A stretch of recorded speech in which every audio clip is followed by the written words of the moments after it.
sacrificed a lot for the creation of this country. Charter of economy ہم کریں, ملک آگے چلے. ہم نہ سلیکٹڈ ہیں نہ فارم 47 والے ہیں. We have shot down the enemy's most modern aircraft, including multiple Rafale jets. My favorite field marshal from Pakistan.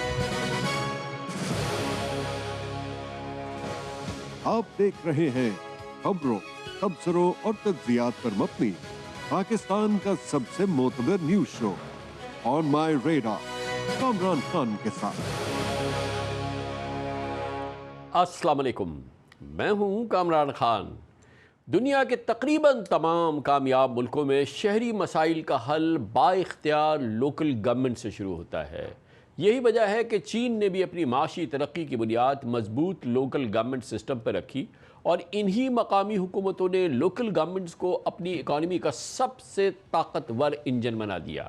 اگر یہ کہا جائے کہ مضبوط لوکل گورنمنٹس نے چین کو دنیا کی مانی جانی اور شاید سب سے بڑی اکنامک سپر پاور بنانے میں فیصلہ کن کردار ادا کیا تو شاید یہ غلط نہ ہوگا. آج چین میں industrial parks, billions and billions of dollar کی انویسٹمنٹ، جدید شہری انفراسٹرکچر اور انڈسٹریل گروتھ کے پیچھے بڑی حد تک مقامی حکومتوں کا کردار ہے.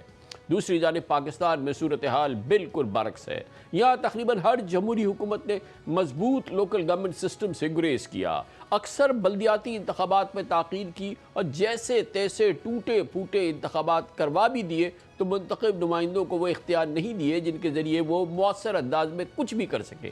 یوں اختیارات اور وسائل کی نچلی سطح تک حقیقی منتقلی کبھی نہیں ہو سکی ہے. یہی وجہ ہے کہ زیادہ تر اختیارات صوبائی حکومتوں اور بیوروکریسی کے اپنے پاس ہوتے ہیں. جو مرضی ہوتی ہے صوبائی حکومت کرتی ہے اور پھر اس کا ذریعہ بن جاتی ہے پروونشل اور فیڈرل بیوروکریسی. حالانکہ یہ بات پاکستان کے آئین میں اور خاص طور پہ آئین کے آرٹیکل 140A میں واضح طور پہ لکھی گئی ہے کہ منتخب مقامی حکومت کو انتظامی اور مالی اختیارات منتقل کرنا ضروری ہے، مگر عملی طور پر آج ایسا نہیں ہو سکا ہے. اسی لیے بہت سے ایکسپرٹس کا ماننا ہے کہ اگر اختیارات اور وسائل واقعی نچلی سطح کو منتقل ہو جائے تو پاکستان کے شہر بھی ترقی، سرمایہ اور روزگار کے مراکز بن جائے اور یہی نظام پاکستان کی اکانومی کو نئی رفتار دے، پاکستان کو نئی پہچان دے. چائنا کی پر کیپٹل انکم 1980 میں ہم سے کم ہوتی تھی. پاورٹی جو تھی وہ ہم سے بہت زیادہ تھی. ان کا نظام کیا ہے؟ سینٹرلائزڈ کمیونسٹ پارٹی جو ہے وہ پالیسی میکنگ کرتی ہے. All the implementation of all the policies, all the programmes are done by the local governments. Each mayor is evaluated on the basis of his performance. And if he's good, he is kicked upstairs. And finally, he becomes a member of the Politburo. Merit-based system, decentralization, ساری local government کو powers ہیں کہ land بھی وہ بیچے گی، buildings بھی وہ بنائے گی، incentives بھی دے گی. So there's a competition between the provinces کہ ہم کتنا attract کریں لوگوں کو اپنے province میں تاکہ یہ business جو ہے بڑھا سکیں. اگر ہم چائنیز ماڈل لے کے آئیں گے I can assure you the economic growth will trickle down rather than remain concentrated. کیا بات ہے. اور یہ دلچسپ بات ہے کہ فوجی ادوار میں نسبتاً باقاعدگی سے لوکل گورنمنٹ الیکشنز کرائے گئے. اس حوالے سے ورلڈ بینک کی حالیہ رپورٹ میں ایک انتہائی اہم حقیقت سامنے آئی ہے. رپورٹ کے مطابق پاکستان میں لوکل گورنمنٹس کے ذریعے ہونے والے اخراجات آج مجموعی سرکاری اخراجات کے 5% سے بھی کم ہیں، جبکہ 2005 میں یہ شرح تقریباً 10% تک پہنچی تھی. یعنی پچھلے 20 سالوں میں مقامی حکومتوں کا کردار کم سے کم اور کمزور سے کمزور کیا گیا ہے. دوسری جانب چائنا ہے جس نے واحد ریاستی نظام یعنی یونٹری اسٹیٹ ہونے کے باوجود اختیارات بڑی حد تک مقامی حکومتوں کو منتقل کیے ہیں. IMF کے مطابق چین میں مجموعی اخراجات کا تقریباً 85% لوکل گورنمنٹس خرچ کرتی ہیں، جو دنیا کے تمام ممالک میں سب سے زیادہ ہے. یعنی ترقی کے منصوبوں سے لے کے investment, infrastructure, transport, industrial parks, education, health, local economic planning, تمام فیصلے مقامی سطح پر ہوتے ہیں. اور آج آپ دیکھیں کہ چائنا کس جگہ پہ پہنچ گیا ہے. اس کے علاوہ چین کے مختلف شہر ایک دوسرے سے مقابلہ کرتے ہیں. ہر شہر کوشش کرتا ہے کہ وہ زیادہ سے زیادہ انڈسٹریز، انویسٹمنٹ اور امپلائمنٹ اپنے علاقے میں لائے. اسی مقابلے نے چین کی کایا پلٹ دی ہے. مثال کے طور پہ جب فاکس کام، BYD اور اس قسم کی بانی جانی گلوبل کمپنیز نئی فیکٹریز لگاتی ہیں تو اکثر مقامی حکومتیں انہیں زمین فراہم کرتی ہیں، مقامی حکومتیں سڑکیں بناتی ہیں، مقامی حکومتیں بجلی کا انتظام کر کے دیتی ہیں، اجازت نامے تیزی سے جاری کرتی ہیں، انڈسٹریل انفراسٹرکچر تیار کرتی ہے. یہی وجہ ہے کہ چینی شہر صرف انتظامی یونٹ نہیں بلکہ اکنامک گروتھ کے سینٹرز بن چکے ہیں. ادھر پاکستان میں صورتحال الامان الحفیظ. کئی شہروں میں مقامی حکومتیں اپنی مرضی سے سڑک تک نہیں بنا سکتی, ٹرانسپورٹ کا منصوبہ شروع نہیں کر سکتی, نہ ہی اربن پلاننگ نہ انویسٹمنٹ سے متعلق کوئی فیصلے آزادانہ نہ کر سکتے ہیں. زیادہ تر فیصلے صوبائی دارالحکومتوں میں ہوتے ہیں, صوبائی وزیر اعلیٰ کرتا ہے. شہری وسائل و اختیارات کے لحاظ سے کمزور رہ جاتے ہیں. شہر ایک عبرت کا نشان بن جاتے ہیں, جیسے پاکستان کا بزنس نو سینٹر کراچی ہے.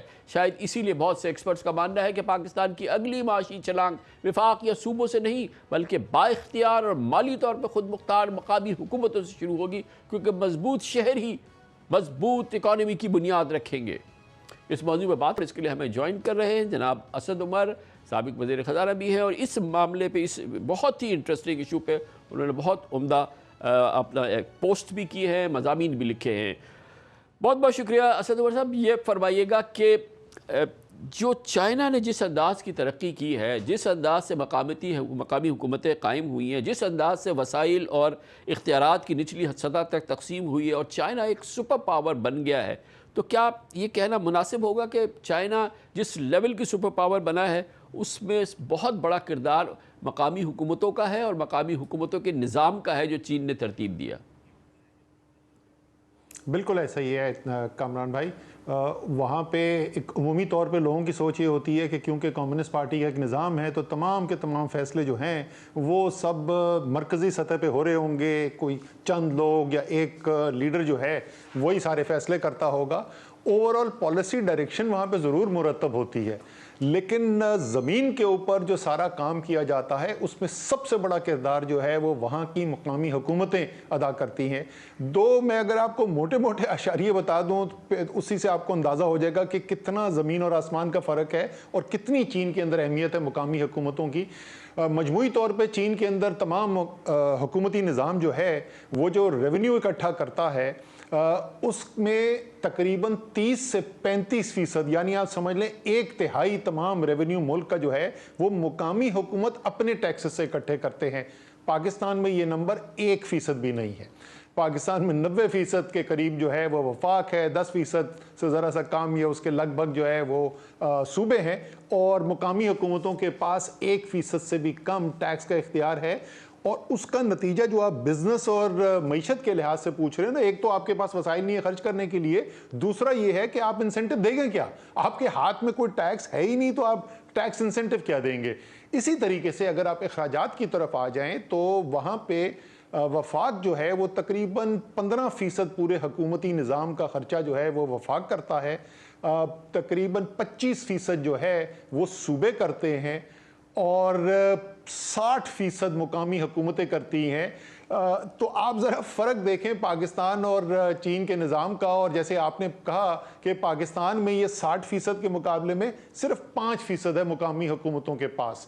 میں ایک ممبئی سے بھی ایک کمپیریزن کیا تھا کہ اس سال کے جو بلدیہ کراچی کا بجٹ بنا ہے اور جو ممبئی کا بلدیہ کا بجٹ بنا ہے, تو ہر کراچی میں رہنے والے شہری کے لیے فی کس جتنا بجٹ بنایا گیا ہے اس سال بلدیہ کراچی نے, ممبئی کے ہر شخص کے لیے اس سال کے ممبئی کا بجٹ جو ہے وہ اس سے 60 گنا زیادہ ہے. تو آپ سوچیں کہ اس کے جو نتائج ہیں وہ آپ کے اور میرے جیسے کراچی میں رہنے والے دیکھتے ہیں. یہ اب ذرا سا سمجھیں کہ اس سے جی فرمائیے پلیز. میں یہ کہہ رہا تھا کہ اب اس کو ذرا سمجھیں کہ اس سے پھر آگے جو معیشت, جو بڑی معیشت ہے اس پہ کیسے اثر پڑ رہا ہے. ظاہر ہے اس کے اندر مقامی سہولتیں جو ہیں, تعلیم, صحت اور یہ سب نظام جو ہے, انفراسٹرکچر, وہ تو سمجھ میں آتی ہے, ٹیکس بھی زیادہ مل رہا ہے, اخراجات کا حصہ بھی زیادہ آ رہا ہے, اور وہ جو 35% 30 سے 35% ریونیو آ رہا ہے اور 60% جو ہے اخراجات کا حصہ ہے, اس کا مطلب باقی جو ہے وہ وفاق جو ہے وہاں پہ سینٹر جو ہے وہاں سے ڈائریکٹ ٹرانسفرز بھی ہو رہے ہیں. کہ تقریباً 30 ٹاپک ایسے ہیں جس میں صوبے کو مکمل طور پہ بائی پاس کر کے سینٹر براہ راست شہروں کو جو پرائیورٹی 30 سیکٹر ہیں اس کے لیے پیسے دیتے ہیں. تو اس لیے ان کے پاس اتنا پیسہ ہوتا ہے. چیز جو اس کے نتیجے میں ہے, مقابلہ ہو رہا ہے. جیسے آپ نے کہا, آپ کو پتہ ہے ایک بڑی مزیدار اصطلاح یوز کی جاتی ہے چین کے اندر, اس کو کہتے ہیں GDP ٹورنامنٹ. GDP ٹورنامنٹ کا مطلب یہ ہوا کہ جتنی بھی مقامی حکومتیں ہیں اور ان کے میئر جو ان کو چلا رہے ہیں ان کا آپس میں مقابلہ ہے. جس طرح آج کل ورلڈ کپ فٹ بال لیول میں مقابلہ ہو رہا ہے, ٹیم زیادہ گول سکور کرنے کی کوشش کرتی ہیں, وہاں پہ کس چیز کا مقابلہ ہو رہا ہے, کون سرمایہ کاری زیادہ لے کے آئے گا, کون روزگار زیادہ پیدا کرے گا, اور کس کی جی ڈی پی گروتھ کے اندر مجموعی طور پہ معیشت کے اندر گروتھ میں اس کا حصہ ہوگا. تو ایک تو اس سے مقابلے سے جو ظاہر ہے, اور کیونکہ جیسے میں نے آپ کو بتایا ان کے پاس اختیارات بے تحاشا ہیں, وہ خود ٹیکس بھی لگاتے ہیں, وہ زمین بھی سستی مفت بھی دے سکتے ہیں, وہ انڈسٹریل پالیسی بھی بناتے ہیں, وہ ٹیکس انسینٹیوز بھی دیتے ہیں, ان کے پاس جو لیورز ہیں یا ان کے پاس جو ہتھیار ہیں بزنس کو اٹریکٹ کرنے کے لیے, اپنی طرف لانے کے لیے, وہ بے تحاشا موجود ہیں. تو اس مقابلے سے ایک تو براہ راست یہ ہوگی نا. دوسرا ذرا سا سمجھیں جو ڈاکٹر عشرت کا آپ کہہ رہے تھے, یعنی اب جو تمام نیچے سے لیڈرشپ اوپر آ رہی ہے اس کا معیار یہ بن گیا کون معیشت کو ترقی دینے میں سب سے زیادہ کامیاب ہوتا ہے. تو ساری جو لیڈرشپ نیچے سے اوپر اٹھ کے آ رہی ہے, یہ سب وہ لوگ ہیں جن کو ادراک ہے کہ معیشت کو زمین پہ حقیقی طور پر کاغذوں کے اندر نہیں کس طریقے سے ترقی دی جاتی ہے. تمام لیڈرشپ کو کے پاس اکنامک سوجھ ہے, سمجھ بوجھ ہے, ان کو پتا ہے کہ کیا چیزیں ہیں جن سے معیشت ترقی کرتی ہے, اور ان میں سے جو بہترین ہے وہ ساری لیڈرشپ پوزیشنز میں آ رہے ہیں. اس لیے آپ کو نظر آتا ہے کہ پچھلے 30-40 سال میں کوئکلی سر, بڑا امپورٹنٹ سوال یہ ہے کہ یہ مقامی حکومتیں بنتی کیسی ہیں؟ کیا الیکشن ہوتا ہے چائنا میں؟ نہیں, وہاں پہ تو دیکھیں کمیونسٹ پارٹی سسٹم ہے نا, تو میئر جو ہے اس نے نومینیٹ کر دیا, وہ لوکل لیول کے اوپر کاؤنسل میں لوگ الیکٹ ہوتے ہیں, لیکن اوور آل لیڈرشپ جو ہے وہ کمیونسٹ پارٹی کی آ رہی ہے. ٹھیک ہے, تو ظاہر ہے پاکستان کے اندر یہ نظام جو ہے وہ مختلف ہوگا, لیکن چاہے فیصلہ کمیونسٹ پارٹی کا لیڈر کر رہا ہو کہ میں نے کس کو اگلا شنگھائی کا یا بیجنگ کا میئر لگانا ہے, یا کراچی اور لاہور کے عوام کر رہے ہوں کہ ہم نے کس کو بنانا ہے, اگر فیصلہ اس بنیاد پہ ہونا ہے کہ کارکردگی کس کی بہتر ہے, اور کون جو ہے وہ معیشت کو ترقی دینے میں کامیاب ہوگا, کون جو ہے وہ روزگار پیدا کرے گا, کون جو ہے سرمایہ کاری لے کے آئے گا, اور اس کے پاس یہ اختیار اور وسائل بھی ہوں گے جو وہ یہ کر سکتا ہے. تو اصل میں یہ جو چائنا نے جو اپنے آپ کو جس لیول کی, یعنی کہ امریکہ کی ہم پلہ عالمی قوت بنایا ہے, اس میں اس کا ڈیفینیٹلی ایک بہت بڑا کردار ہے. یہ فرمائیے گا کہ یہ کچھ چائنا کوئی دور کی کوڑی نہیں لایا ہے, یہی نظام جو ہے اگر امریکہ بنا, برطانیہ بنا, جاپان بنا, اٹلی بنا, فرانس بنا, تو یہ سب نے یہی نظام استعمال کیا ہے نا اپنی اپنی شکل و شیپ اور فارم میں. بالکل ایسا ہی ہے. اور کامران بھائی, میں سب کو بولتا ہوں کہ کوئی وجہ ہے کہ ایک شہر کا میئر ممدانی صاحب جو ہیں, سارا دنیا ان کا نام جانتا ہے. وہ کیوں جانتا ہے؟ کیونکہ نیو یارک کا میئر ایک توپ ہوتا ہے. اور یاد رکھیے کہ امریکہ کا بھی فیڈرل نظام ہے, وہاں کی وفاقی حکومت بڑی طاقتور ہے, وہاں ریاستیں بڑی طاقتور ہیں. وہاں تو ملک ایسا بنا ایسے تھا کہ 13 ریاستیں ساتھ بیٹھی اور انہوں نے کہا کہ ہم ایک متحدہ ریاست بنانا چاہتے ہیں. تو اس لیے پہلے دن سے ریاستوں کا, جس کے متبادل پاکستان میں صوبے ہوتے ہیں, ان کا بہت زیادہ طاقت, ان کا وزن ہے. اس کے باوجود آپ سوچیں کہ کتنی مقامی لیول کے اوپر کتنی طاقت اور اختیار ہے کہ نیو یارک کا میئر جو ہے ساری دنیا اس کو جانتی ہے. اسی طریقے سے لندن کا جو میئر ہے وہ الیکٹ ہو کے بورس جانسن جو ہے وہ وزیر اعظم بن گئے لندن کے میئر کی پرفارمنس کے اوپر. اور یہی آپ یورپ میں تمام دوسرے ممالک کے اندر دیکھیں گے. جب تک آپ یہ اختیار عوام کو, کیونکہ بنیادی طور پہ تو عوام کو با اختیار کریں نا, جب تک آپ عوام کو با اختیار نہیں کریں گے, ایک با اختیار مقامی حکومت کا نظام نہیں لے کر آئیں گے, تو معذرت کے ساتھ وہی ہوگا کہ یونیورسٹی روڈ بنانا جو ہے وہ آپ کے لیے عذاب ہو جائے گا. جی مگر اسد بھائی, ہمارے ہاں جو صورتحال ہوئی ہے, جیسے کہ آپ نے یونیورسٹی روڈ کی مثال دی, وہ عذاب تو عذاب ہوا, مطلب یلو لائن اور ریڈ لائن, اور یہ تو پورے پیسے جو موبلائزیشن ایڈوانس کے ورلڈ بینک نے دیے وہ پورے کے پورے رشوت میں دے دیے, پورے کے پورے. پھر سندھ کے ایکسچیکر سے چیک لکھا گیا اور ورلڈ بینک کو واپس کیا گیا. انتہا در انتہا. آپ کامران میں کیا اچھی چیز یاد دلائی. جس وقت ہم لوگوں کی حکومت آئی, ہم نے وہ کراچی پیکج بنایا, میں اس کو لیڈ کر رہا تھا, تو میں نے اس کو ہر ہفتے میٹنگ شروع کی, گرین لائن کے اوپر کام تیزی سے شروع کرایا. رکا ہوا منصوبہ تھا, صرف انفراسٹرکچر کچھ بنا ہوا تھا, باقی کچھ بھی نہیں تھا. تو جب ہم نے بہت زیادہ تیزی سے کام کرنا شروع ہوا تو ایک سندھ حکومت کے وزیر نے پریس کانفرنس کی, انہوں نے کہا ہم ریڈ لائن جو ہے وہ گرین لائن سے پہلے چلا کے دکھائیں گے.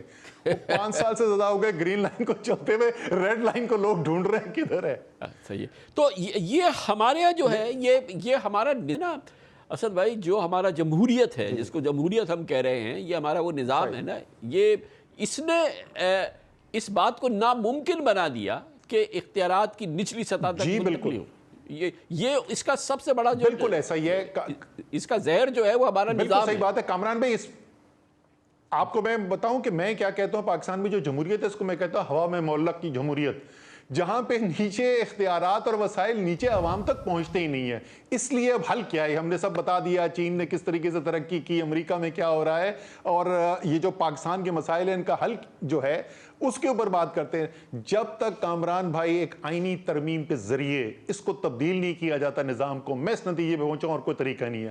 آپ جتنے مرضی پروگرام کر لیں, جتنی منتیں کر لیں صوبائی حکومتوں کی, جب تک اختیارات ان کے پاس ہیں کبھی بھی وہ مقامی حکومت کا ایک مضبوط نظام نہیں بننے جائیں گے. ایک آئینی ترمیم کیجئے, 3 حصے اس کے اندر ہو. ایک, وسائل کیسے آئیں گے, کون سے ٹیکس جو ہے وہ مقامی حکومت لے گا. میں نے آپ کو بتایا چین میں 30 سے 35% ٹیکس جو ہیں وہ مقامی حکومت لے رہے ہیں. جو NFC کا فیڈرل ڈیویزیبل پول ہے وہ وفاق کتنا رکھے گا, صوبے کے پاس کتنا آئے گا, لیکن وہاں نہیں رکنا. تیسرا جو درجہ ہے حکومت کا, مقامی حکومت, NFC ایوارڈ کے اندر لکھا ہو کہ کتنا فیصد ان کے پاس آئے گا اور وہ کیا فارمولا ہے جس کی بنیاد پہ مقامی حکومتوں میں وہ تقسیم کیا جائے گا. دوسرا حصہ اس کا آپ نے یہ کرنا ہے, وہ کون سے اختیارات ہیں, آئین کے اندر شیڈیول چاہیے کون سے اختیارات ہیں. یہ نہ ہو کہ جس دن سندھ حکومت چاہے تو وہ بلڈنگ کنٹرول بھی اپنے کنٹرول میں لے لے, کراچی سے اٹھا کے وہ پروونس کے اوپر لے جائے, اور اسی طریقے سے ایک ادارے کے بعد دوسرے کے بعد تیسرا جو ہے پروونشلائز کرتی جائے. آئین کے اندر لکھا ہو کون سے اختیارات ہیں. آخری چیز جو ہے وہ ٹینر کی پروٹیکشن ہے. حکومت جب وفاق کی ہوتی ہے, قومی اسمبلی کو صرف تحلیل کرنے کا وقت سے پہلے ایک شخص کے پاس اختیار ہوتا ہے, وہ وزیر اعظم ہے, کیونکہ وہ لیڈر آف دا ہاؤس ہے اس قومی اسمبلی کا. اسی طریقے سے صوبے میں صوبائی وزیر اعلیٰ کے پاس یہ اختیار ہے. وزیر اعظم بڑی کرسی پہ بیٹھا ہوا ہے, وہ کسی صوبے کی اسمبلی نہیں تحلیل کر سکتا. یہ اختیار صرف اس اسمبلی کے لیڈر کے پاس ہے. جب مقامی حکومتوں پہ آتے ہیں تو صوبائی وزیر اعلیٰ کے پاس کل اختیار ہے, جس دن چاہے فارغ کر دے وہ آپ کی مقامی حکومتوں کو. تو وہ اختیار بھی جو ہے وہ اس اسمبلی کے پاس ہونا چاہیے اس لیول کی. مگر یہ اگر ہم انٹروڈیوس کریں گے تو ہماری سیاسی جماعتیں کہیں گی نا, ظاہر ہے, تو پھر پنجاب جو کہ دنیا کا 11ویں بڑے ملک کے برابر کا سائز ہے, تو اس کا کیا ہوگا, اس کے چیف منسٹر کا, اس کی بیوروکریسی کا, اس کی صوبائی کابینہ, پھر وہ کہاں پہ راج کرے گی. سندھ جہاں پر کبھی ممکن ہی نہیں ہے کہ جو شہر 90% اس کے ریونیو میں کنٹریبیوٹ کرتا ہے, وہ ساری زندگی اس کا آدمی وزیر اعلیٰ بن ہی نہیں سکتا. یہ ناممکن ہے کیونکہ وہ پیپلز پارٹی کو ووٹ نہیں دیتا. تو یہ پھر نظام کے جو آج ٹھیکیدار ہیں یہ کیا کریں گے پھر. سر یہ نظام کے ٹھیکیدار جو ہیں, آپ کو پتہ ہے جس وقت جمہوریت کی ارتقاء ہو رہی تھی نا, تو مغرب میں پہلے یہ کام شروع ہوا تو 2 مختلف قسم کی مونارکیز یا بادشاہتیں تھیں. ایک ایسی تھی جو فرانس اور روس جیسے تھے, انہوں نے کہا کہ ہم ایک اختیار بھی چھوڑنے کو تیار نہیں ہے, اور ہم ظلم کریں گے اور دباؤ کریں گے, جو کچھ بھی ہم کر سکتے ہیں, ہمیں نظام نہیں بدلنے دیں گے. ان کے گلے کاٹ دیے گئے. اور دوسری تھی برطانیہ کی, انہوں نے آہستہ آہستہ آہستہ اختیار جو ہے نا وہ نیچے دیتے چلے گئے. وہ آج بھی جو ہیں بکنگھم پیلس میں بیٹھے ہوئے. تو یہ جو ہمارے صوبائی جو چودھری ہیں, ان کو یہ فیصلہ کرنا ہے کہ کیا یہ پورا نظام ہی لپیٹا جائے اور یہ سب گھر چلے جائیں, یا نظام کے اندر ایسی بہتری کی جائے جس کے اندر یہ ممکن ہو سکے کہ عوام کی زندگیاں بھی بہتر ہوں, ملک بھی ترقی کرے, اور کچھ نہ کچھ حصہ ان کو بھی ملے. ایک آخری چیز کا سیاسی پہلو پاکستان میں اگر میں بولوں نا آپ کو کامران بھائی, جو آپ نے بات کی کہ وزیر اعلیٰ نہیں بن سکتا, یہ صرف یہاں کا مسئلہ نہیں ہے. دیکھیں پاکستان میں ہوتا یہ ہے کہ جس وقت کوئی بھی حکومت آتی ہے نا, تو زیادہ تر جماعتیں جو ہیں وہ سسٹم سے باہر ہو جاتی ہیں, اور کچھ دنوں کے بعد ایک اتحاد بنتا ہے. اس کا کبھی نام PDM ہوتا ہے, کبھی APDM ہوتا ہے, کبھی تحریک تحفظ آئین ہوتا ہے, اور وہ حکومت کے خلاف پہ تحریک چلاتے. اگر یہ آپ نظام لے آئیں تو آپ کو شاید نظر آئے کہ پیشین کے اندر محمود اچکزئی صاحب کی پارٹی کی حکومت آ گئی. آپ کو نظر آئے کہ ٹانک میں اور ڈی آئی خان کے اندر اور بنو کے اندر جے یو آئی کے پاس حکومت ہے, چارسدہ اور مردان کے اندر اے این پی کی حکومت ہے. یعنی بہت زیادہ پارٹیز کو اس نظام کے اندر کچھ نہ کچھ اختیار مل جائے گا تو شاید یہ نظام بھی زیادہ سموتھلی چلے, اور یہ ہر دفعہ جو ہچکولے کھاتا ہے اس کے اندر بھی شاید بہتری آ سکے. آپ کے تصور میں یہ جو مقامی حکومتوں کا تو بالکل نظام ہے اور پورا بااختیار ہونا چاہیے, ساری دنیا میں ہوتا ہے, میئر مکمل طور پہ 100% بااختیار ہو, ساری دنیا میں ہوتا ہے. اچھا پھر کیا ہو, صوبے اتنے بڑے بڑے صوبوں کا کیا کریں سر, رکھیں ان کو؟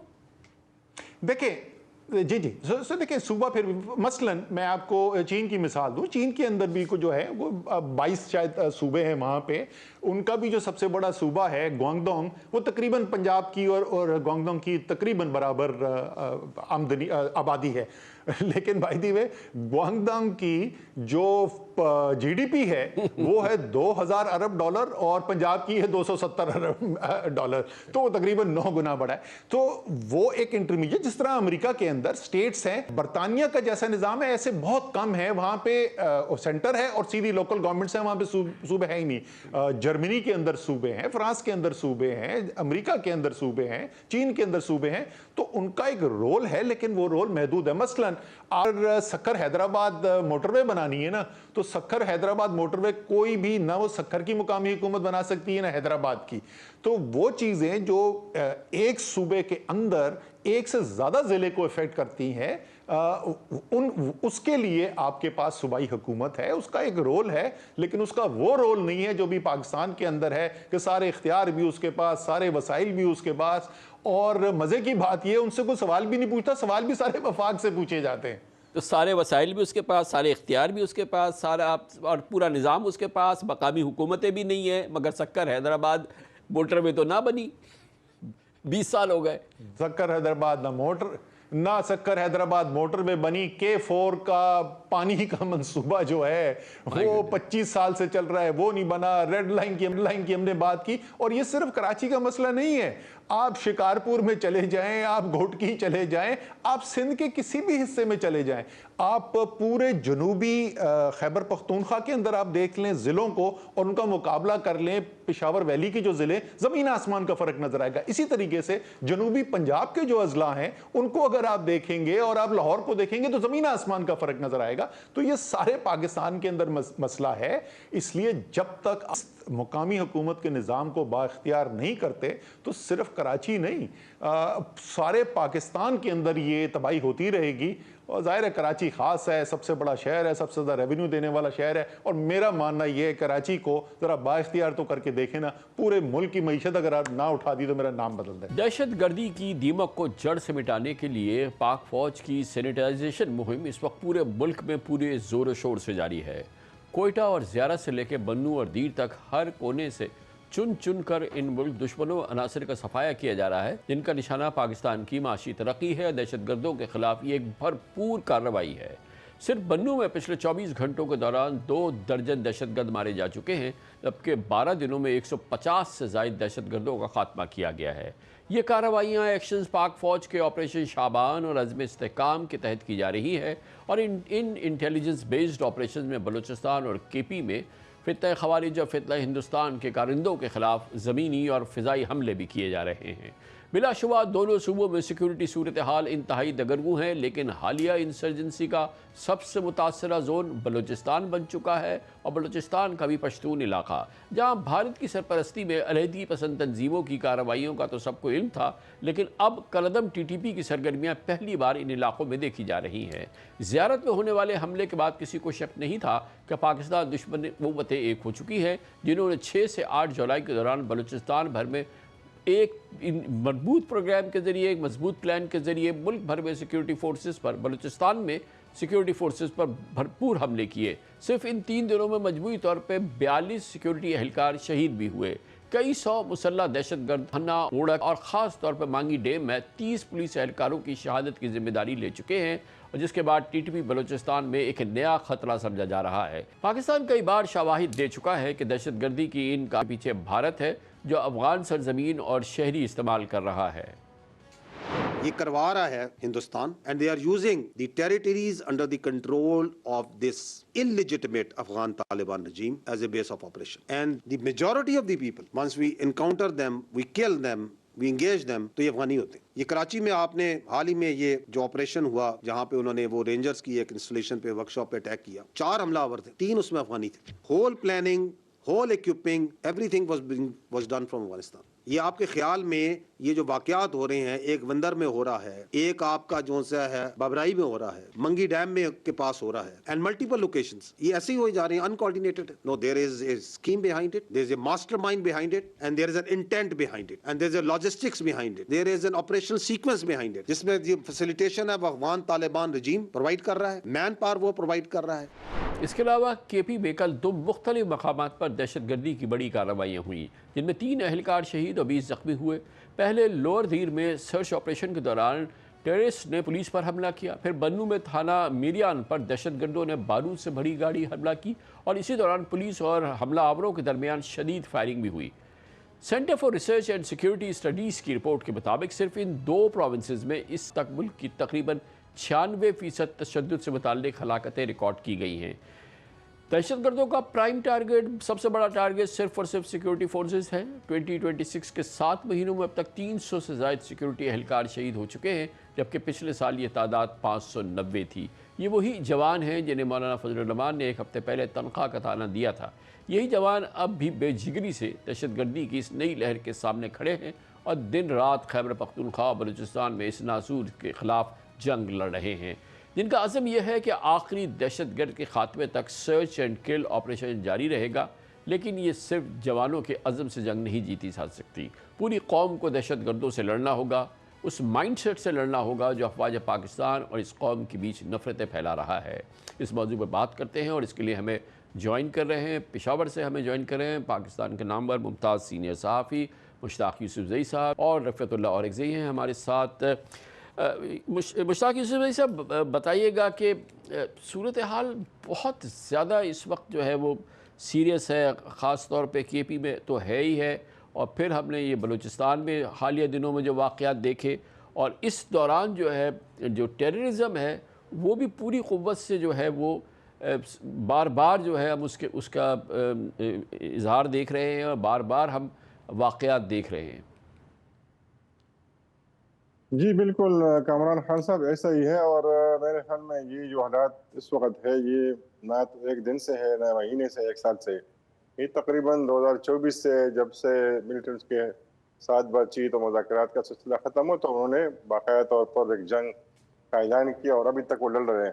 تو میرے خیال میں انہوں نے تو کافی تیاری کی ہوئی تھی, اور اس تیاری کا یہ نتیجہ نکلا کہ جو ہمارے جنوبی اضلاع ہیں وہ آلریڈی ہمارے ہاتھوں سے نکل چکے ہیں.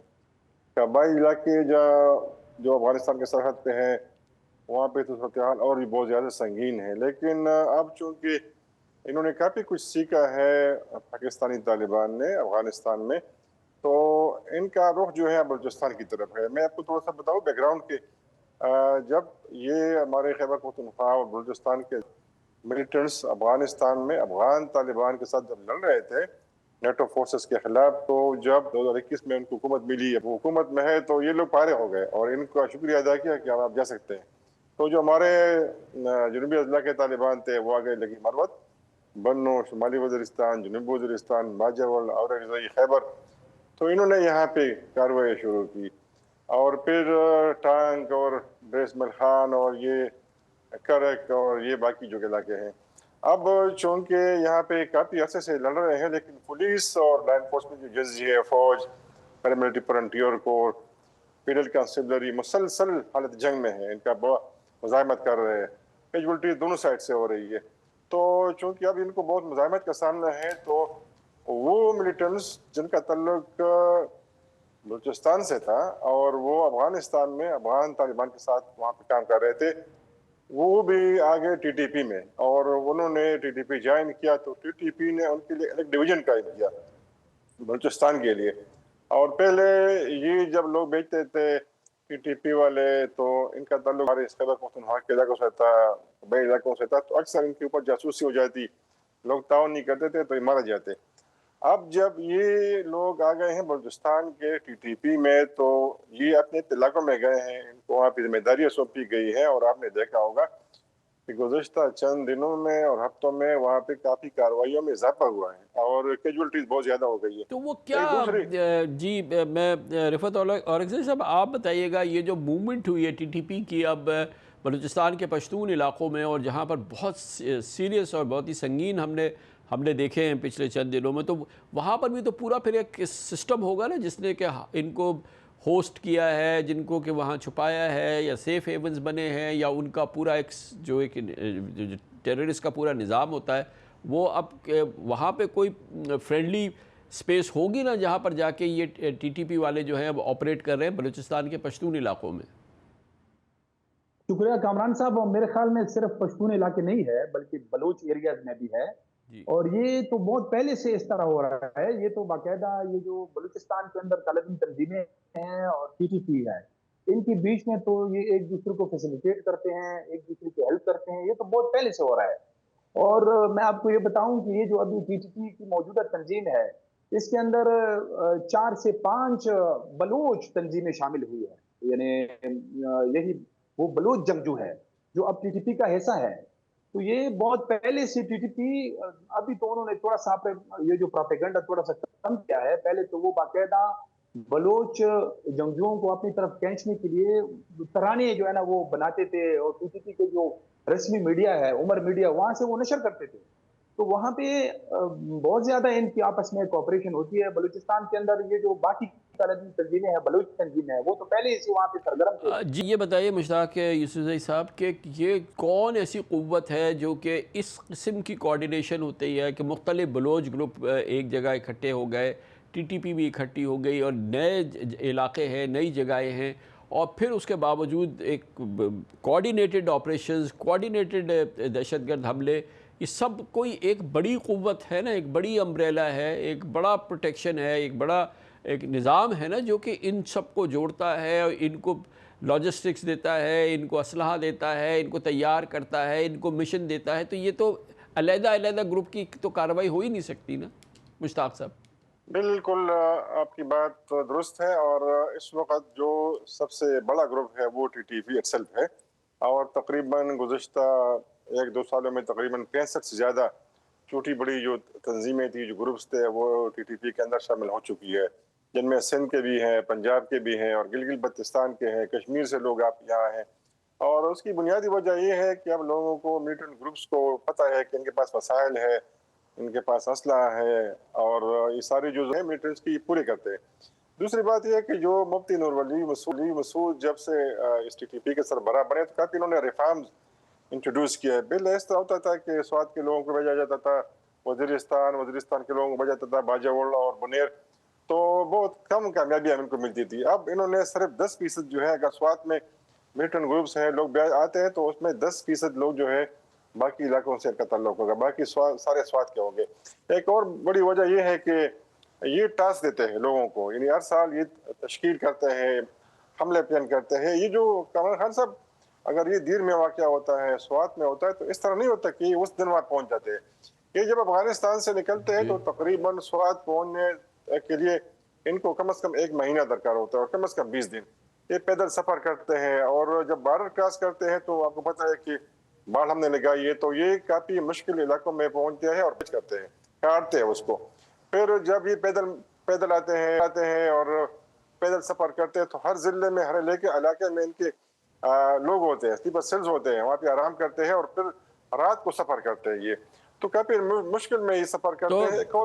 ایک اور مشکل یہ ہے ان کا جو ہے اسٹریٹجی، کہ جب کوئی تنظیم یا کوئی کمانڈر 6 مہینوں میں کوئی کارروائی نہیں کرتا، وہ اپنے علاقوں میں اپنی پرفارمنس نہیں دکھاتا، تو پھر ان سے ذمہ داریاں چھینی جاتی ہے اور پھر نئے لوگ اپوائنٹ ہوتے ہیں. تو کافی وہ جو ہے وہ سزا اور جزا کا انہوں نے ڈیولپ کیا ہے، لوگوں کو انعام دیتے ہیں اور ان کو پروموشن دیتے ہیں.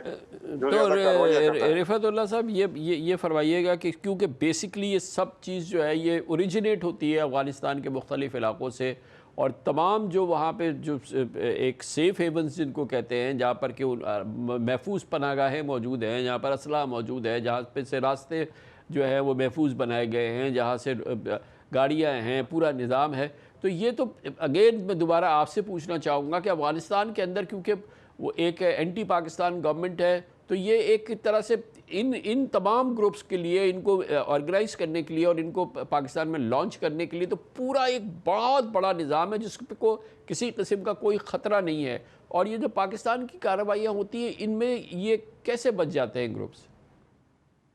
یہ بہت بڑا سوال ہے جو آپ نے ابھی کیا ہے کہ یہ کیسے، مطلب ابھی جو پاکستان نے تقریباً پچھلے سال اکتوبر میں یعنی افغانستان کے ساتھ ہماری جو ہے نا جنگ شروع ہو گئی، تو اس کے بعد تقریباً یعنی 10-11 مہینے ہو گئے ہیں، اور اس دوران میرے خیال میں 6 یا 7 مرتبہ پاکستان نے بڑے سیریسلی یعنی ہوائی حملے کیے ہیں وہاں پہ، ایئر فورس کے، کندہار کے اندر، کابل کے اندر، اور باقی جو پاکستان کے سر کے قریب صوبے ہیں وہاں تو بہت زیادہ کیے ہیں۔ تو اس میں ابھی تک کوئی بڑا جو ہے نا وہ TTP کا کوئی کمانڈر نہیں مارا گیا ہے۔ یہ یہاں پہ مطلب دعوے ہوتے ہیں کہ وہ ان کے 3rd ٹیئر یا 4th ٹیئر کے جو لوگ ہیں وہ اس میں مر رہے ہیں، لیکن مطلب ہمیں ابھی تک ایسی کوئی اطلاع، یہ تو بڑی خبر بن جاتی ہے نا کہ اگر اس طرف کوئی بڑا کمانڈر مارا جاتا ہے تو وہاں پہ یہ یعنی وہاں سے یہ افغانستان سے یہ مطلب دعویٰ کیا جاتا ہے کہ یہاں پہ زیادہ سویلین مارے جا رہے ہیں۔ تو ابھی یہ بھی ہے کہ یہ جو وہاں پہ جو کالبی تنظیمیں ہیں یہ تو وہاں پہ تقریباً 15-20 سالوں سے ان کے ساتھ فیملیز بھی ہے، بچی بھی ہے، تو یہ ان کے شاید گھروں کے اوپر اٹیکس ہوتے ہیں، لیکن ایسے ٹارگیٹڈ جو ہے نا مطلب کوئی بڑا یہ ان کا کوئی لیڈر یا کمانڈر جو ہے نا ابھی تک نہیں مارا گیا ہے۔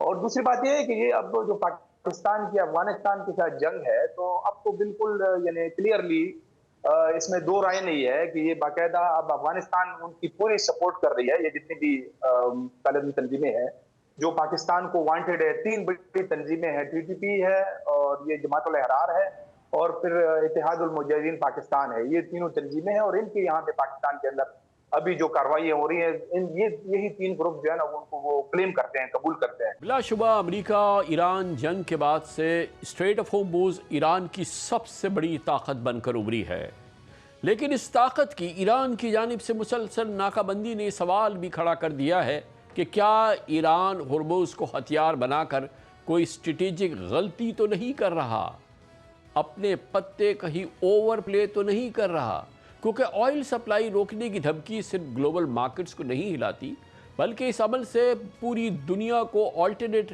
یعنی کہ دوسرے راستے تلاش کرنے پر مجبور بھی کر دیتی ہے۔ مسلسل 6 دن سے جاری جنگ میں آج امریکہ نے ایران میں بریجز اور ایک ہوائی اڈے کو نشانہ بنایا، جبکہ تہران نے جواب میں مڈل ایسٹ میں موجود امریکی فوجی اڈوں پر حملوں کا دعویٰ کیا، جن میں پہلی مرتبہ شام میں موجود امریکی اڈوں پر بھی حملے کیے گئے۔ پریزیڈنٹ ٹرمپ پہلے ہی وارننگ دے چکے تھے کہ ایران مذاکرات کی میز پر نہ آیا تو امریکہ ایران کے بریجز اور پاور پلانٹ سمیت اہم انفراسٹرکچر کو نشانہ بنائے گا۔ اسی طرح ایرانی پاسداران انقلاب خبردار کر چکے ہیں کہ اگر حملے جاری رہے تو مڈل ایسٹ کے مزید انرجی ایکسپورٹ روٹس کو بھی متاثر کیا جا سکتا ہے۔ شاید یہی وجہ ہے کہ امریکہ، یورپ، چائنا، انڈیا اور گلف اسٹیٹس تیزی سے پیریلل یعنی متوازی شپنگ اور لینڈ روٹس پر اربوں ڈالر کی انویسٹمنٹ شروع کر چکے ہیں۔ اس کا مقصد یہ ہے کہ مستقبل میں اسٹریٹ آف ہورموز پر انحصار کم سے کم ہو سکے۔ یہ رجحان اسی رفتار سے جاری رہا تو آنے والے کچھ ہی برسوں میں اسٹریٹ آف ہورموز کی اسٹریٹجک اہمیت بہت کم ہو جائے گی، جو آج بھی دنیا کا سب سے اہم انرجی چوک پوائنٹ ہے۔ انٹرنیشنل انرجی ایجنسی کے مطابق جنگ سے پہلے روزانہ تقریباً 20 بیرل آئل اسٹریٹ آف ہورموز سے گزرتا تھا، جو دنیا کی تقریباً 25% سی بورن آئل ٹریڈ کے برابر ہے۔ اس کے علاوہ گلوبل LNG ٹریڈ کا تقریباً 20% بھی اسی راستے سے گزرتا تھا۔ China, India, Japan, south Korea اور پاکستان جیسے بڑے ممالک اب امپورٹس کی انرجی ضروریات بڑی حد تک اسی سمندری راستے سے لیتے ہیں اور یہ اس سے وابستہ ہیں۔ لیکن حالیہ امریکہ ایران جنگ نے ایک نئی حقیقت کو جنم دیا ہے۔ دنیا کی بڑی طاقتیں اب صرف ایک سمندری راستے پر انحصار کے لیے تیار نہیں، یعنی کہ وہ اسٹریٹ آف ہورموز پہ اپنے انحصار کو کم سے کم کرنے کی تیاری شروع کر چکی ہیں۔ اس کرائسس نے آلٹرنیٹ ٹریڈ اور انرجی روٹس پر انویسٹمنٹ بہت بڑھائی ہے۔ سعودی عرب اپنی ایسٹ ویسٹ پائپ لائن کی گنجائش بڑھانے پر پہلے ہی غور کر رہا ہے اور اس سلسلے میں پلان تیار ہیں۔ تاکہ اس کی مقصد یہ ہے کہ زیادہ سے زیادہ تیل ریڈ سی کے راستے ایکسپورٹ کیا جا سکے اور ہورموز پہ انحصار کم ہو۔ یہ بھی خبریں ہیں کہ مستقبل میں دیگر گلف سٹیٹس کو بھی اسی نیٹ ورک سے جوڑنے پر غور کیا جا رہا ہے۔ ادھر یو اے ای پہلے ہی ابوظہبی فجیرہ پائپ لائن کے ذریعے اپنے آئل کا ایک بڑا حصہ ہورموز سے گزرے بغیر ایکسپورٹس کر رہا ہے، جبکہ اس پائپ لائن کی کیپیسٹی بھی مزید بڑھائی جا رہی ہے۔ ڈی پی ورلڈ متحدہ عرب امارات کی ایسٹ کوسٹ پر نئی بندرگاہ بنا رہا ہے اور کنٹینر ٹرمینل قائم کرنے کا منصوبہ کر رہا ہے تاکہ دبئی کا جبل علی پورٹ پر انحصار کم ہو اور کمرشل ویسلز کے لیے ہورموز کا متبادل راستہ دستیاب ہو سکے۔ The Strait of Hormuz is closed, and it is the reason when countries are now thinking not only what kind of measures they can take today, but how are they going to develop their energy strategies for tomorrow. It is noteworthy that the Saudi Arabia is making heroic efforts as well as the United Arab Emirates through bypassing the Strait of Hormuz to bring the other coasts of the region. Now, the most advanced ones are what the Emirates is expanding their pipeline, and the Saudi Arabia is expanding their pipelines to east-west pipelines. اس کے ساتھ ہی India ہو، middle asset ہو، Europe, اس economic corridor کی اہمیت بڑھتی جا رہی ہے، جس کا مقصد پورٹس، ریل نیٹ ورک اور جدید لاجسٹکس کے ذریعے ایسے آلٹرنیٹ ٹریڈ روٹس بنانا ہے جو مستقبل میں ہورموز جیسے حساس سمندری راستوں پر انحصار کم کر سکے۔ اس چینج کے آثار بھی نظر آنا شروع ہو گئے ہیں۔ رائٹرز کہتا ہے کہ حالیہ دنوں میں اسٹریٹ آف ہورموز سے گزرنے والے جہازوں کی تعداد میں بہت کمی آئی ہے۔ کئی شپنگ کمپنیز اس راستے سے گریز کر رہی ہیں۔ دوسری جانب اس جنگ کا دائرہ مزید پھیلنے کے خدشات موجود ہیں۔ رائٹرز کے مطابق ایران نے یمن کے ہوتی گروپس کو بھی تیار رہنے کی ہدایت کی ہے تاکہ اگر امریکہ ایرانی انفراسٹرکچر پر مزید حملے کرے گا تو باب المندب اور ریڈ سی کے اہم تجارتی راستوں کو نشانہ بنایا جا سکے۔ ایسا ہوا تو صرف ہرموز ہی نہیں بلکہ دنیا کا ایک اور اہم ٹریڈ روٹ بھی خطرے میں پڑ سکتا ہے۔ حقیقت یہ ہے کہ جنگیں صرف میدان جنگ میں نہیں بلکہ گلوبل ٹریڈ اور اکانومی کا نقشہ بدل دیتی ہیں۔ اگر ایران بار بار ہرموز کو بطور ہتھیار استعمال کرتا رہا، اس کی ناکہ بندی بار بار کرتا رہا، تو شاید وہ شارٹ ٹرم میں پریشر تو پیدا کر دے گا، لیکن لانگ ٹرم میں یہی اسٹریٹجی دنیا کو آلٹرنیٹ روٹس پر منتقل کرنے پہ مجبور کر رہی ہے، اور یہ بہت جلد، بہت دیر نہیں ہوگی، چند سالوں میں ہو جائے گا۔ اس موضوع پہ مزید بات کرتے ہیں، ہمارے ساتھ موجود ہیں عمار ایش خان صاحب، ایکسپرٹس ہیں انرجی ایشوز کے۔ بہت بہت شکریہ خان صاحب۔ یہ فرمائیے گا کہ ظاہر ہے کہ اس وقت بڑا امپورٹنٹ چوک پوائنٹ ہے، اسٹریٹ آف ہارموز کو بند کر کے ایران جو ہے پوری دنیا میں ایک آئل کے حوالے سے کرائسس ضرور ٹریگر کر دیتا ہے، لیکن جس رفتار سے جو آئل پاورز ہیں، جو دوسرے دنیا ہے، بلکہ وہ جو پیرلل روٹس، آلٹرنیٹ راستے، طریقے اس پہ کام کر رہی ہیں، تو لگ نہیں رہا کہ یہ کئی سال تک جو ہے یہ اسٹریٹ آف ہارموز کی یہ پوزیشن رہے گی۔ ہو سکتا ہے اگلے 3-4 سال میں اس پر ڈیپینڈنس جو ہے وہ بہت زیادہ کم ہو جائے۔ نہیں جی، یہ بیسیکلی راستہ کھل جائے گا، ایسا نہیں ہے کہ اس کو 3-4 سال تک یہ کھینچ سکیں۔ ان کو بھی پتہ ہے کہ اگر اس کی ڈیپینڈنس کم ہو گئی، پائپ لائن جو ریلیونٹ ہیں وہ بن گئیں، تو یہ ان کی ریلیونس خود کم ہو جائے گی، اور ایران کا اپنا تیل بھی یہاں سے نکلتا ہے، اس کی بھی مسئلہ ہوگا، شپس ہو گئیں، بہت ساری چیزیں ہو گئیں، تو پرماننٹلی یا پرپیچولی اس جگہ کو بند نہیں کر سکتے۔ It can be use as a negotiating tool, but ایسا نہیں ہے کہ اس کو لانگ ٹرم بیسس پہ اس کو کسی بھی طرح بند کر دیں۔ مگر یہ خیال یہ ہے نا کہ آپ اگر ایرانینز بہت ہی انٹیلیجنٹلی، بہت ہی کیلیبریٹڈ طریقے سے اس جو اسٹریٹ ہے اس کو جو ہے وہ استعمال کرے، اس کو کہ اس کو بند کرے یا اس پہ بلاکیٹ کرے، تو وہ تو ہو سکتا ہے، لیکن یہ کہ لانگ ٹرم اس کو استعمال کرنا، جیسے کہ آپ نے خود بھی کہا، اور جو ہم دیکھ رہے ہیں پوری دنیا میں اس حوالے سے ریجنل جو اسٹیٹس ہیں، جو آئل پاورز ہیں، آئل اسٹیٹس ہیں، وہ سب جو ہیں وہ دوسری راستوں پہ آلریڈی کام کر رہے ہیں، تاکہ یہ کہ اس والی صورتحال میں آنے والے سالوں میں یہ والی سچویشن ریپیٹ نہ ہو سکے۔ تو ایران کو بھی بڑا خیال کرنا ہوگا نا کہ کس حد تک اس کو وہ استعمال کرے۔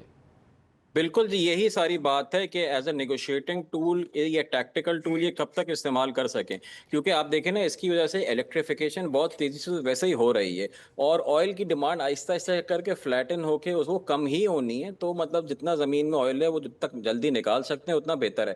5, 7, 8, 10 سال میں ایونچولی آہستہ آہستہ کر کے اس کی ویلیو جو ہے وہ نیچے ہی آنی ہے. تو ایران کے پاس بھی زیادہ ٹائم نہیں ہے کہ اس ریسورس کو ایکسپلائٹ کرنے کا. تو میرا مقصد یہی ہے. اور جو باقی جو اگر آپ لانگ ٹرم انرجی فلو کے حساب سے دیکھیں تو یہ ایز اے نیگوشیٹنگ ٹول ضرور استعمال کر سکتے ہیں, مگر اگر انہوں نے سال 2 سال کے لیے بھی اگر یہ بند کر دیا تو پائپ لائنز اس وقت تک ڈیولپ ہو جائیں گی, alternate channels, alternate routes already اس وقت تک ڈیولپ ہو جائیں گے, اور پھر اس کے بعد جو ایران کے لیے بہت مشکل ہو جائے گا کسی بھی طرح اس کو ایک بارگیننگ چپ کے لیے استعمال کرنا. اچھا, اسی وجہ سے کہ جب انہوں نے اسٹریٹ کو بند کیا, اسٹریٹ آف ہارمز کو بند کیا, تو اس کے اوپر اب ایک بار پھر امریکن نیول بلاکیڈ آ چکا ہے اراؤنڈ ایران. وہ کتنا جو صورتحال ہے ایران کی اکانومی کے لیے, ایران کی آئل موومنٹ کے لیے کتنی وہ مشکل ہو سکتی ہے ایران کے لیے, اور ہو رہی ہے؟ نہیں, یہ تو بالکل اس سے مشکل ہو رہی ہے, اسی لیے ان کے جو اپنی جو ایکسپورٹس ہیں وہ بھی رکے ہوئے ہوں گے اور ان کو اپنا جو ہے وہ نقصان ہونا شروع ہوگا. تو وہ اگین یہ کافی لمبا یہ نہیں چلا سکتے. Eventually they have to come to the table and they were already on the table. Negotiation ہو گئی تھی, سب ہو گئی تھی. ایکسٹرا کیا نکالنا چاہ رہے ہیں یہ اس کیلکولس کا ہم کچھ نہیں کہہ سکتے, مگر یہ ہے کہ نہ لانگ ٹرم ایران یہ سہ سکتا ہے, نہ لانگ ٹرم یہ ریجن سہ سکتا ہے. اگر لانگ ٹرم انہوں نے بلاکیٹ کر دیا تو ایونچولی آلٹرنیٹ سپلائی ڈیولپ ہو جائے گی, اس میں ایران کا ہی نقصان ہے, کسی اور کا نہیں ہے. دنیا جو ہے گلوبلی آپ 2-3 سال کے لیے زیادہ پرائس پہ آئل استعمال کر سکتے ہیں, کیونکہ جتنی زیادہ قیمت ہوگی آئل کی اتنا زیادہ انسینٹیو ہوگا کہ وہ اسینشلی اس چیز کو جو ہے وہ آلٹرنیٹ روٹس ڈیولپ کریں. کیونکہ اگر لیٹس سے کہ بیرل جو ہے, ایک بیرل تیل کا 150 پہ, 125 پہ, 100 پہ بھی اگر چلا جاتا ہے تو انسینٹیو ہے کہ جی آپ پائپ لائن ڈیولپ کریں اور $100 کا تیل آپ اس کو موو کرنا شروع کر دیں. تو ایران کے فیور میں یہ بھی نہیں ہے. ایک سویٹ اسپاٹ ہوتا ہے پرائزنگ کا $65 سے لے کے سمجھیں $85-90 تک, اس میں رہتی ہے تو مارکیٹس بیلنس رہتی ہیں. ذرا سے بھی اوپر یا نیچے ہوئی تو مارکیٹس کا بیلنس آؤٹ ہو جائے گا, اور سب سے زیادہ نقصان اس میں ایران کا ہی ہوگا. اور یہ بھی دیکھنا ہے نا کہ یہ آلریڈی پہلے یہ خیال تھا, ایک فیئر تھا, کچھ ایکسپرٹس کہتے تھے کہ اسٹریٹ آف ہارمز کو بند کیا جائے گا تو بہت بڑا آئل کا کرائسس ہو جائے گا, اٹ کین گو 200, اور ویسے بھی خیر 120 تک تو گیا وار کے بعد بھی. لیکن اوور آل جو دیکھا گیا ہے کہ اسٹریٹ کے بند ہونے کے باوجود آئل پرائسز رینج باؤنڈ رہی ہیں, کوئی بہت بڑا اسکیئر یا بہت بڑا کرائسس کریٹ نہیں ہوا ہے, اس کے باوجود کہ ایران نے پوری قوت سے اسٹریٹ آف ہارمز کو بند بھی کیا کئی بار. بالکل, یہ دیکھیں سیدھا اس میں مثال یہ ہے کہ جو الیکٹریفیکیشن گاڑیوں کی ہوئی ہے, انکریمنٹل ڈیمانڈ آئل کی کم ہی ہو رہی ہے, بڑھ نہیں رہی ہے. چائنا جو کہ سب سے بڑا بائر تھا, اور آئل زیادہ تر استعمال ہوتا ہے آٹوموٹیو میں یا کیمیکلز والی سائڈ پہ. آٹوموٹیو والی سائڈ پہ تو اس کی ڈیمانڈ جنرلی کم ہی ہو رہی ہے, جس کی وجہ سے اتنا اس پہ افیکٹ نہیں آ رہا. اور پرائزنگ کا جو ہوتا ہے نا, سب سے پہلے پمپ پہ پرائز پاس آن ہوتی ہے, کیمیکل یا کسی اور چیز پہ نہیں ہوتی, ان میں تھوڑا ٹائم لگتا ہے. کیونکہ پمپ پہ پاس آن نہیں ہو رہی, اب جو ہے جو بائر ہیں ان کے پاس ٹائم ہے انوینٹری کو مینیج کرنے کا. سب کو پتا ہے اب اس دفعہ آپ نے دیکھ لیا ہوگا بلاکیڈ ہوا بھی تو قیمت بہت کوئی زیادہ تیزی سے نہیں بڑھی, کیونکہ مارکیٹ کی ایکسپیکٹیشن یہی ہے کہ ایونچولی یہ چیز آگے کھل جائے گی, یہ فلوز جو ہیں وہ چلنا شروع ہو جائیں گے. تو مارکیٹ از اینٹیسپیٹنگ کہ یہ کرائسس جلد ختم ہو جائے گا. بہت بہت شکریہ. مارج خان ہمارے ساتھ موجود تھے. اس کے ساتھ اس کے پروگرام کا اختتام ہوتا ہے. سیٹرڈے سنڈے کی ہفتہ وار تعطیل رہتی ہے. پیر کو انشاءاللہ آپ سے پھر ملاقات ہوگی. پیر تک کے لیے کامران خان کو اجازت. اللہ حافظ ناصر.